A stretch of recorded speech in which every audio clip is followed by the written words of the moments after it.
제가 이제 새해를 시작하면서 어떤 말씀으로 새해를 시작하면 좋을까 이렇게 기도하다가 방학 중에 있는 우리 아이들이 생각이 났어요. 그래서 이번 1월 설교 주제를 어떻게 잡았는가 하면 우리 자녀들과 함께 묻는 신앙적 질문이다. 이제 이렇게 주제를 잡은 거예요.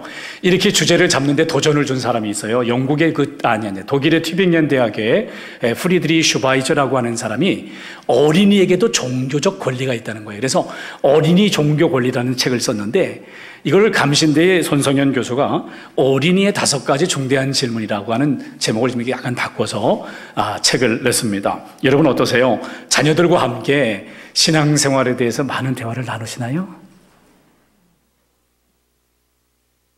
자녀들과 함께 목사님 커버렸어요. 그렇게 꼭 말씀하시는 것 같은데 괜찮아요. 그도 꼭 어린아이만 아닙니다. 저는 오늘 첫 번째 시간으로서 내가 정말 마음 놓고 기대할 수 있는 곳이 어디지? 그런 제목으로 좀 말씀 나누려고 그래요. 하나님에 대한 질문입니다. 하나님에 대한 질문.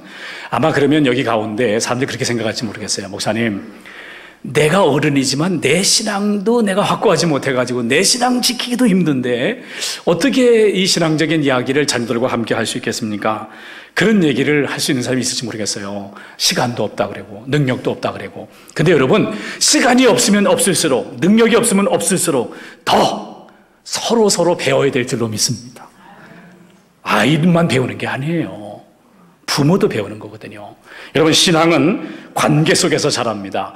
어린아이들이 하나님이라고 하는 개념을 제일 먼저 접하는 사람이 누구냐면 부모님이거든요.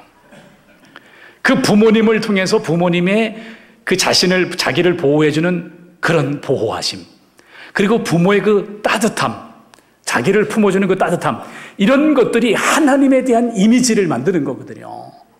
그러니까 부모님이 얼마나 소중합니까? 다만 주의할 게 있어요. 어떤 사람들은 부모님들이 자기의 권위를 드러내기 위해서, 자녀들을 복종하게 하기 위해서, 통제하기 위해서 하나님을 이끌어들인 사람들이 있어요. 예를 들면 이런 겁니다. 철수야, 너 하나님이 다 보고 있다. 너 하나님이 다 알고 있어. 이렇게 얘기하면 마치 하나님은 감시자 같고 나에게 벌을 주는 심판자 같고 그런 느낌이 들지 않겠어요? 예, 영미야, 너 뭐 하나 제대로 하는 게 뭐 있냐? 너 하나님 앞에서 어떻게 하려고 그래? 이렇게 열등감을 심어줄 때는 또 없는지. 그 반대의 경우도 있습니다. 아이들을 혼자 내버려 두는 거예요. 모든 결정은 네가 하는 거야. 네가 교회를 가든지 말든지 네 마음대로 결정해. 이렇게 돼버리면, 방치해버리면 아이는 영적인 영양실조에 걸리고 마는 거예요. 그러면 그 빈자리에 누가 오느냐면 대중매체가 들어와. 그래가지고 연예인이 영웅이 되는 거, 주인이 되는 거예요.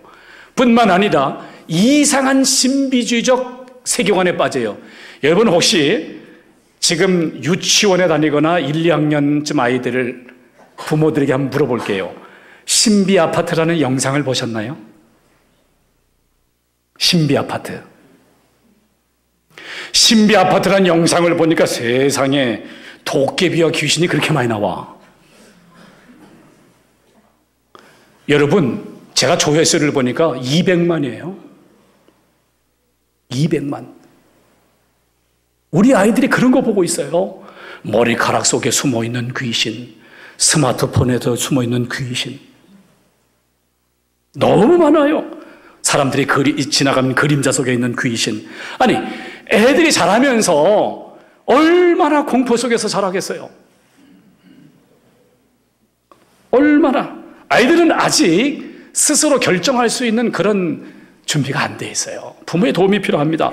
이 슈바이처 책에 이렇게 보니까 어떤 게 나오냐면 그 영국의 교육학자인 존 헐이 자기의 2 아들과 대화하는 것 얘기 나오더라고요. 그 중에 한번 잠깐만 소개해 볼게요. 6살하고 4살 난 아들하고 이제 엄마 아빠가 얘기를 하는 거예요. 6살 난 아들이 얘기합니다. 아빠, 하나님은 공기지, 공기. 그러는 거예요. 공기는 어때요? 눈에 보여요, 안 보여요? 안 보여. 근데 꼭 필요해, 안 해요?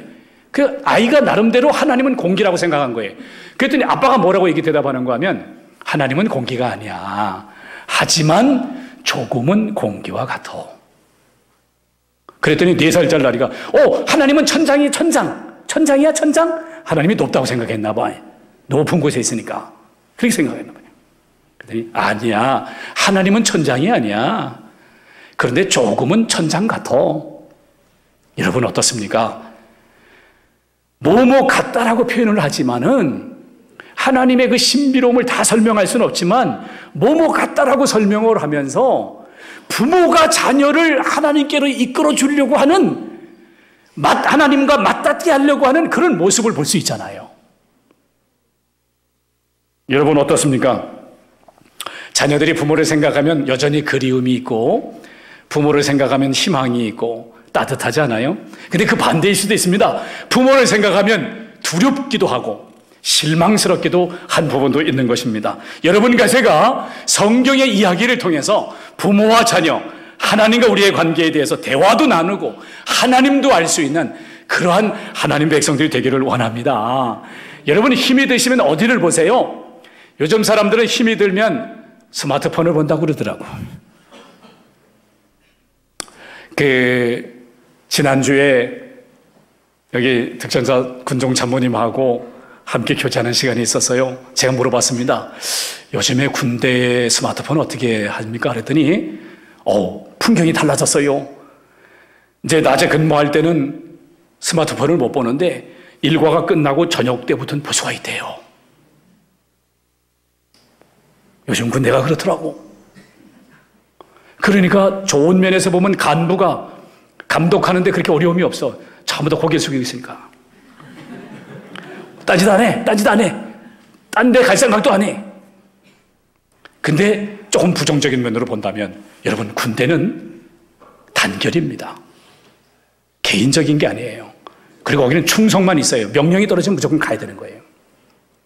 조금 내가 두 다리 뻗고 살 수 있을까 생각이 들더라. 이게. 말하자면 요즘 사람들이 그렇다는 거죠. 여러분도 힘들면 스마트폰 보시나요?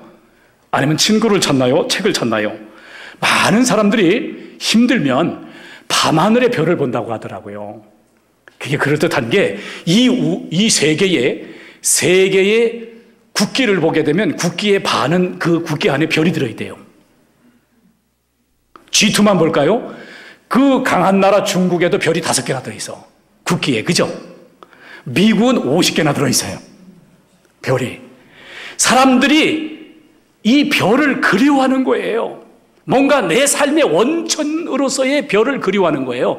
마치 아이에게 있어서 부모는 하늘의 별과 같아요. 아이에게 있어서는 그리움이요, 희망이요, 따뜻함이 바로 부모님이에요. 기댈 만한 것이 부모님이에요. 여러분과 저에게 있어서 우리가 마음 놓고 기댈 수 있는 것이 하나님이신 줄 믿습니다, 여러분. 하나님입니다. 저는 오늘 이 성경에 나오는 2가지 이야기를 통해서 우리가 하나님이 누구인가를 좀 더 알았으면 좋겠어요. 바로 야곱의 이야기와 당자의 이야기입니다.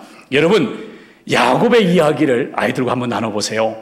야곱은 상당히 내성적인 사람이에요. 그리고 마마보이입니다.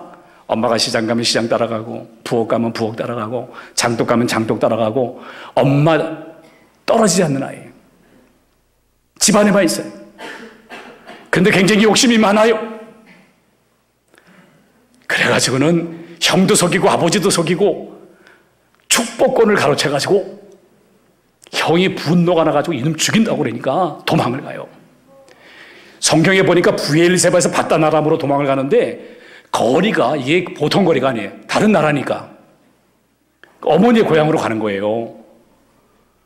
어떤 학자는 600km라고 어떤 학자는 700km라고 하는데 어쩜 먼 거리예요. 먼 거리. 굉장히 먼 거리예요. 그 부엘세바에서 베델쯤 갔을 때 이제 잠을 자려고 하는데 숙박시설이 별로 안 좋았나 봐요. 돌을 베개로 삼아서 찬바람에 이불로 삼아서 찬바람을 그러면서 얼마나 외롭고 얼마나 불안했겠어요. 내 미래는 어떻게 되는 거지? 내가 그 먼 거리를 가가지고 누구를 만나서 어떻게 한다는 거지? 참으로 괴로운 그 시간에 꿈속에서 사닥다리가 하늘과 연결되는 것을 보면서 하늘과 땅이 이어지는 그런 천사들이 오르락내리락 하는 걸 보면서 하나님의 음성을 듣게 되는데, 하나님께서 야곱과 함께 해주고 떠나지 않겠다고 하는 약속을 주셔요. 그래서 여기가 바로 하나님의 집이었구나. 돌 기둥을 세우고 하나님께 서원을 하지요. 야곱의 청년 시절 베들레의 밤은 비전의 시간이었어요. 가야 할 바를 알지 못하는 청년의 시기에 그가 베들레의 밤에, 어두운 밤에 영혼의 고뇌를 거치는 그런 밤이었지만은 하나님이 나와 함께 하신다는 그 약속을 방향으로 삼고 나가는 비전의 시간이었는 줄로 믿습니다, 여러분. 그래서 이민 가가지고 사는데 뭐 몇 년 살다 돌아올 줄 알았는데 20년이 지났어요. 20년이 지나가지고 돌아오는데 형 에서가 400명의 군사를 데리고 온다는 거예요. 큰일 났습니다. 이제 죽게 생겼어요. 답답합니다. 그러니까 막 사절단을 먼저 보내고, 먼저 예물을 먼저 보내고, 마음을 좀 녹이려고 하고, 가족들도 먼저 보내고, 자기 혼자 야복 나루터에 남은 거예요. 남은 거예요. 그가 기도하는 것을 보겠습니다. 내 할아버지 하나님, 내 아버지 하나님, 내가 지팡이만 가지고 이 요단을 건넌데 지금은 2때나 되었습니다. 내 형의 손에서 나를 건져내 주십시오. 은혜를 베풀어 주십시오. 주님의 약속을 믿습니다. 이게 야곱의 중년의 시절이에요. 야곱의 중년의 시절에 죽음 앞에서 그가 그렇게 기도하는 겁니다. 하나님의 사자와 밤새 기도하다가 허벅지 관절이 어긋나가지고 다리는 절뚝절뚝했지만 하나님의 은혜를 잊고 자아가 깨어지게 되고 하나님을 만나게 되면서 하나님의 얼굴, 바로 여기가 분이엘이구나 깨달았어요. 여러분, 야곱의 중년 시절 야복 나루터의 밤은 은혜의 시간이었는 줄로 믿습니다. 정말 죽을 것 같은 그런 상황이었지만 은혜를 입는 시간이었어요. 허벅지의 관절은 어긋나서 참으로 꺾여졌지만 하나님의 흔적이 남는 은혜의 시간이었습니다. 여러분, 에서를 만났을 때 야곱이 뭐라고 그럽니까? 내가 형님을 보니까 하나님을 보는 것 같다고 마음의 문이 열리게 해가지고 두 사람이 서로 어긋나 이렇게 서로 부둥켜 안고 울은 줄로 믿습니다. 여러분, 변화된 거예요. 변화된 거예요. 하나님께서 변화시켰어요. 야곱의 청년 시절, 중년 시절을 지나 야곱이 노년이 되었을 때 가나안에 기근이 들어가지고 어떻게든지 먹고 살아야 되니까 야곱의 아들들이 애굽의 양식을 사러 갔다가 세상에 애굽의 총리가 요셉인 것을 알게 되고 놀래가지고 집에 와가지고 아버지에게 보고를 하잖아요. 아버지는요, 죽은 줄만 알았던 아들이 살아있다는 얘기를 듣고 너무너무 좋아가지고 기쁨인데, 여러분 생각해 보세요. 나이가 130이 됐는데 그 나이에 나라를 떠난다는 게 쉬워요? 고향을 떠난다는 게 쉬워요? 너무 어렵잖아요. 그래가지고 어디를 갔는가 하면 그 부엘세바라고 하는 곳으로 갔어. 거기가 어떤 곳입니까, 여러분? 거기가 어떤 곳이에요? 거기는 바로 이제 그 야곱이 할아버지 아브라함을 기억하고 아버지 이삭을 기억했던 곳이에요. 할아버지 아브라함이 거기다가 에셀나무를 심었어요. 에셀나무를 심고 하나님께 예배를 드렸어요. 이삭도 마찬가지예요. 야곱이 지금 거기를 간 겁니다. 하나님 앞에 이제 나의 미래와 함께 또 후손들의 미래를 생각하면서 간 거예요. 마치 여러분 유성룡이 임진왜란 그 진경로를 썼잖아요. 유성룡이 죽기 전에 그가 소나무를 심잖아요. 여러분 보셨나요? 400년이 넘도록 소나무가 지금도 있어. 지금도 있어요. 여러분과 제가 저기 소망의 언덕, 기쁨의 땅, 새 성전을 짓고 나서 거기에다가 나무 심읍시다. 아멘 좀 크게 봐요. 네, 나무 심어요. 우리 후손들이 마치 이삭이 찾아가고 야곱이 찾아가는 것처럼 유성룡의 자녀들이 그 소나무를 보면서 그 조상을 생각하고 기운을 받았던 것처럼 여러분과 제가 그렇게 했으면 좋겠어요. 했으면 좋겠어요. 그곳에 가서 기도합니다. 할아버지 하나님, 아버지 하나님, 저를 긍휼히 여겨달라고. 근데 하나님께서 말씀하십니다. 두려워하지 말아라. 내가 너와 반드시 함께하며 돌아오게 할 것이다. 그러면서 야곱이 담대하게 노년의 시절에 가게 되는 것을 보게 되는 것입니다. 여러분, 바로 그렇습니다. 하나님께서는 야곱의 노년 시절에 부엘세바의 불안한 밤을 후손을 위해 꿈꾸는 시간으로 만들어 주었습니다. 자, 돌아봅시다. 야곱의 청년 시절에는 그 베델의 어두운 밤을 지나갈 때에 그곳에서 가야 할 바를 함께 한다고 하시는 비전을 보여주시고, 중년 시절의 죽음의 위기 앞에서도 내가 너와 함께 한다는 은혜를 부어주시고, 노년 시절에도 후손을 위해서 꿈을 꾸게 하시는 그 하나님, 전능하신 하나님, 그분이 바로 우리 하나님이시다 그 말이에요. 바로 나의 하나님이시다 그 말이에요. 하나님은 우리를 보호해 주시는 전능하신 하나님이신 줄로 믿습니다, 여러분. 제가 요전에 어느 목사님한테 이제 간증을 들어보니까, 그 목사님은 그 아버지 어머니를 보면서 어릴 때 그런 생각을 했대요. 아버지 어머니가 크리스찬인데, 그리스도인인데 걱정을 많이 하신 모양이야, 애들 앞에서. 그리고 애들 앞에서 싸우기도 자주 하셨나 봐. 왜 우리 아버지 우리 엄마는 예수 믿는 사람인데 걱정을 할까? 왜 우리 엄마 아버지는 싸울까? 어릴 때 그런 생각을 했대요. 어릴 때. 같이 이뤄온 사람들은 싸우려면 나가서 싸워야 되는 거예요. 애들 앞에서는 돈 얘기하는 게 아니죠.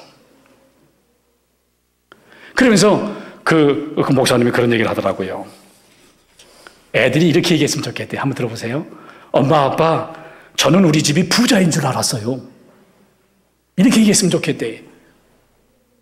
왜죠? 가난한데 돈 얘기를 한 적이 없어.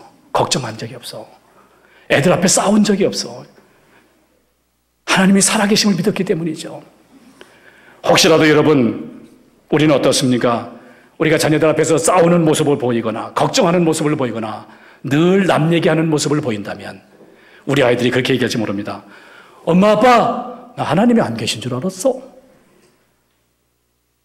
안 계신 줄 알았어. 하나님이 계시다면, 하나님의 능력 아래, 임재 아래 살아가는 거라면 어떻게 그렇게 걱정만 하고, 어떻게 그렇게 싸우기만 하고, 어떻게 그렇게 남 얘기만 할 수 있을까? 여러분과 제가 야곱의 청년 시절, 중년 시절, 노년 시절에 함께 하셨던 하나님이 야곱에 들려준 말씀을 우리가 다시 한번 기억해 봅시다. 같이 말씀을 읽습니다. 시작. 하나님이 그에게 이르시되 나는 전능한 하나님이라 생육하며 번성하라. 아멘. 하나님은 우리를 보호해 주시는 전능하신 하나님인 줄로 믿습니다. 여러분, 또 하나 얘기를 좀 함께 나누기를 원합니다. 어떻게 하나님이 우리를 사랑하시는가입니다. 오늘 본문에 나오는 탕자 이야기인데, 어떤 사람에게 두 아들이 있었다는 거 아니에요? 대개 가정에 보면 첫째 아들보다는 둘째 아들이 굉장히 도전적인데, 둘째 아들이 그런 거예요. 아빠, 나 유산 지금 미리 주세요. 지금 달라는 거예요. 아버지가 아들들에게 유산을 줬습니다. 그래서 둘째 아들이 그 유산을 가지고 이제 현금 처리해가지고 이제 집을 나갔습니다. 성경은 이렇게 말합니다. 그 후 며칠이 안 돼요. 둘째 아들이 재물을 다 모아가지고 먼 나라에 가 거기서 허랑방탕하여 그 재산을 낭비하더니 그랬습니다. 아버지와 함께 있으면 속박당하는 것 같고, 아버지와 함께 있으면 행복하지 않는 것 같고, 아버지를 떠나면 내 맘대로 살 것 같고, 아버지를 떠나면 행복할 것 같아가지고 아버지를 떠나는 거예요. 아버지를 떠났어요. 이 둘째 아들은 야망이 큰 사람은 아니었어요. 뭐 큰 물에서 놀아야지 뭐 그런 것도 아니에요. 왜냐면 가자마자 그냥 다 돈을 허랑방탕 다 썼으니까. 근데 여러분, 아버지에게 주목해 보고 싶습니다. 아버지는 아들이 돈을 관리하지 못할 거 알았어요. 잘 알았습니다. 그런데 험한 소리는 안 했어요. 우리는 자녀들에게 가끔 못을 박는 소리를 합니다. 너 그렇게 해봐라. 내 자식 아니야. 너 돈 가지고 나가 절대 들어오지 못하리라. 그런 얘기는 안 했단 말입니다. 알면서도 그냥 보내는 거예요. 아니, 그 아이가 나가서 힘들면 다시 돌아올 수 있는 문을 열어줘야 되는데, 지금 아버지는 지금 험한 소리를 안 했어요. 다 알지만 안 했어요. 아들이 돈이 떨어지자 주변의 사람들이 다 하나씩 없어지게 되고요. 더군다나 흉년이 들어가지고 일자리도 없지요. 간신히 일 얻은 게 유대인들이 제일 싫어하는 것 중에 하나인 돼지치는 그걸 일을 하는 거예요. 그러나 그것도 그냥 가난한 사람들이나 돼지들이 먹는 그 쥐염 열매라도 먹으려고 했는데 배고픈데 그것도 못 먹는 거예요. 너무 힘든 거예요. 그러니까 아들이 앉아서 이렇게 생각합니다. 한번 성경을 볼게요. 한번 같이 읽어봅니다. 시작. 이에 스스로 돌이켜 이르되 양식이 풍족한 품꾼이 얼마나 많은가. 나는 여기서 줄여 죽는구나. 이에 스스로 돌이켜 이르되라고 하는 말이 나오는데 He came to his senses. 말하자면 정신 차리고 보니까 너무 배고파서 죽을 지경이 돼가지고 정신을 딱 차리고 보니까 이게 아닌데, 우리 아버지 집에는 풍족한 게 너무 많고 거기 일꾼들도 배부리 먹는데 나는 이게 지금 뭐지? 정신이 바짝 드는 거예요. 그래서 돌아가기로 결심을 합니다. 이에 일어나서 아버지께로 돌아가니라. 아직도 거리가 먼데 아버지가 그를 보고 추근히 여겨 달려가 목을 안고 입을 맞추니 그랬습니다. 여러분, 유대인들은 우리처럼 위아래가 이렇게 나눠지는 것이 아니라 통을 입잖아요. 굉장히 체면을 중시하는 사람들이잖아요. 그런데 저기 아들이 오는 것을 보고 아버지가 먼저 달려가가지고 그 아들을 끌어안는 거예요. 비난하는 소리 하나도 없습니다. 잘했다, 잘했다는 거예요. 잘했다, 잘했다. 품어주는 거예요. 잘했다, 잘했다. 아버지, 제가 잘못했습니다. 제가 하나님께 잘못했습니다. 저는 아버지 아들이라 부를 자격도 없습니다. 저를 그냥 품꾼의 하나로 그냥 생각해 주세요. 그런데 아버지는 그렇게 하지 않아. 목욕을 다 시키고 새 옷으로 다 갈아입히고 반지를 끼면서 넌 내 아들이다. 그리고 신발을 시키면서 너는 종이 아니라 자유인이야. 뿐만 아니라 송아지까지 잡아주면서 잔치를 벌려주고 죽었다가 다시 살았다고, 잃어버렸다가 다시 얻었다고. 내 아들아, 내 아들아. 할렐루야. 여러분, 이게 하나님의 모습이 아니고 무엇이겠습니까? 세상 사람들, 여러분 10대, 20대가 옛날보다 지금 훨씬 잘 살고 문화가 풍족한 것 같지만 그 10대, 20대가 얼마나 외로운지 몰라요. 그래서 또래 집단을 찾는 거예요. 30대, 40대 얼마나 치열하게 살아가고 있습니까? 그 치열하게 살아감 속에서 두려움과 조급함이 없을 수가 없어요. 50대 후에 장년층은 어떻습니까? 인간관계나 자기 스스로의 자기 주관이 있지만은 내가 정말 잘 살아왔나 생각해보면 의구심도 있고 허무감도 있는 거예요. 노년, 가만히 보면 여기저기 안 아픈 데가 없어요. 건강의 평준화가 찾아오면서 정말 어디 의지할 데 없는 사람들이, 외롭게 살아가는 사람들이 얼마나 많아요. 사랑하는 성도 여러분, 관계 속에서 내가 깨어지고 마음이 무너지고 내가 일 속에서 실패하더라도 하나님께서는 우리를 품어주십니다. 여러분, 품어주십니다. 너는 내 사랑하는 아들이고 내 사랑하는 딸이라고 품어주시는 거예요. 안아주시는 거예요. 이끌어주시는 하나님이에요. 하나님은 우리를 품어주시는 사랑의 하나님이신 줄로 믿습니다. 여러분, 제가 교육국 위원으로 있기 때문에 우리 교육국 총무를 뽑기 위해서 심사를 하고 선출을 해야 되니까 아침 일찍 차를 몰고 양재에다 차를 세워놓고 버스를 타고 가가지고 또 전철을 2번 갈아타고 광화문 이제 그 본부에 가가지고 심사를 하고, 그리고 또 그 사람들이 발표를 들어보고, 그리고 뭐 이거 다 이게 선출하는 과정에 보니까 오후 한 서너 시에 끝나는 거예요. 그런데 우리 어머니가 좀 몸이 안 좋거든요. 그래서 내가 어머니한테 전화를 가지고 지금 가겠다고 그랬어요. 그래서 집을 딱 갔습니다. 갔는데요, 아니 이불이 펴져 있어. 근데 어머니는 누워있지도 않고, 그럼 저보고 아들아 얼마나 힘들었니? 아침 일찍 떠나가지고 가서 회의하고 여기까지 오니 얼마나 힘들었냐. 잠깐 자라고, 눈 좀 붙이라고. 아니야. 저 어머니 좀 제가 여기 맛있는 식당에 가서 제가 좀 식사 좀 대접할게요. 저녁 식사를. 그랬더니 우리 어머니가 아니야, 내가 대접할게. 잠깐 좀 눈 좀 붙여. 그러지 말고 일단 쌀만 앉혀놓고 잠깐 이러라고. 그래가지고 어머니하고 나하고 누워가지고 이렇게 누워가지고 이야기를 했어요. 그리고 우리 어머니가 만들어주는 음식은 우리 집 사람보다 훨씬 못합니다. 우리 집 사람이 훨씬 낫습니다. 우리 집 사람이 훨씬 나아요. 우리 어머니는 점점 짜집니다. 점점 짜져요. 그래도 어쩜 이렇게 맛있어. 그래가지고 한 사발 반을 먹었어요. 너무너무 좋아하시더라고요. 이게 어머니예요, 어머니. 여러분, 애들에게만 부모님이 있는 게 아닙니다. 60된 아들에게도 부모님이 있는 겁니다. 그 어머님의 사랑, 무조건적으로 받아주는 그 어머님의 사랑, 그 어머님의 사랑이 너무나도 뜨겁고 따뜻하고 희망이 있고, 그리고 그 어머님 생각하면 나를 보호해주고 품어주는 어머니 아닙니까? 여러분과 제가 이 땅에 살아가는 동안에 우리 하나님을 우리가 그렇게 이미지를 갖습니다. 하나님께서는 내 청년 시절, 중년 시절, 노년 시절에도 나를 보호해 주시는 전능하신 하나님이야. 그리고 내가 어떤 상황이 있다 할지라도 나를 무조건적으로 받아주시고 품어주시는 그런 사랑의 하나님이셔. 여러분과 저도 그렇게 믿고 있는 줄로 믿습니다, 여러분. 여러분, 이런 의미에서 저는 이렇게 결론을 내리고 싶습니다. 여러분, 한번 PPT를 보면서 같이 읽어볼까요? 시작. 경험과 함께하는 경험입니다. 조금 어려운 말인데요. 내가 하나님을 경험하면 경험할수록 더 깊이 경험되어지는 것입니다. 또한 이 세상에서 마음 놓고 기댈 수 있는 것은 오직 하나님, 그리고 육신의 어머니 하나님의 거울일 뿐인 거 아니겠습니까? 그 안에 여러분과 제가 축복을 누리시길 바랍니다. 기도하겠습니다.